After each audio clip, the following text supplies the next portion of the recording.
माता पिता की सेवा या भगवान की सेवा। हिंदू धर्म में माँ बाप की सेवा करना सबसे बड़ा धर्म माना गया है। माँ बाप को सुख दें तो हमें सुख उत्पन्न होता है। जो लोग माँ बाप को सुखी रखते हैं वे लोग सदैव कभी भी दुखी होते ही नहीं हैं। कोई मनुष्य कहे कि मैं दुखी हूँ तो मैं कहूँगा कि माता पिता की सेवा कर अच्छी तरह से, तो संसार के दुख तुझ पर नहीं पड़ेंगे। भले ही पैसे वाला नहीं बनेगा पर दुख तो नहीं पड़ेगा।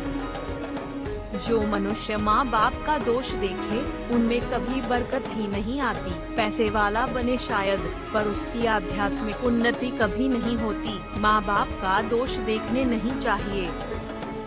उपकार तो भूले ही किस तरह, किसी ने चाय पिलाई हो तो उसका उपकार नहीं भूलते, तो हम माँ बाप का उपकार भूले ही किस तरह।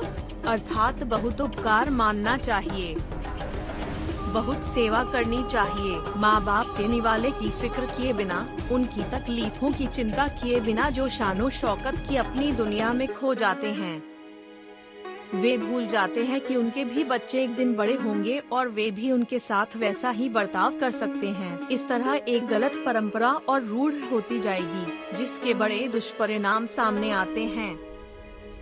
शिव महापुराण के अनुसार सृष्टि के आरंभ में जब यह प्रश्न उठा कि प्रथम पूज्य किसे माना जाए, तो सारे देवता भगवान शंकर के पास गए।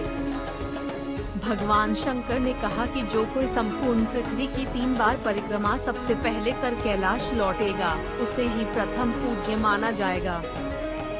इस पर सारे देवता अपने वाहन पर सवार होकर परिक्रमा हेतु निकल पड़े और यहाँ गणेश जी ने अपने माता पिता के ही परिक्रमा कर हाथ जोड़कर खड़े हो गए और बोले, सारे तीर्थ स्थान, अनुष्ठान, व्रत इत्यादि भी माता पिता के पूजन करने के 16वें अंश के बराबर भी नहीं है।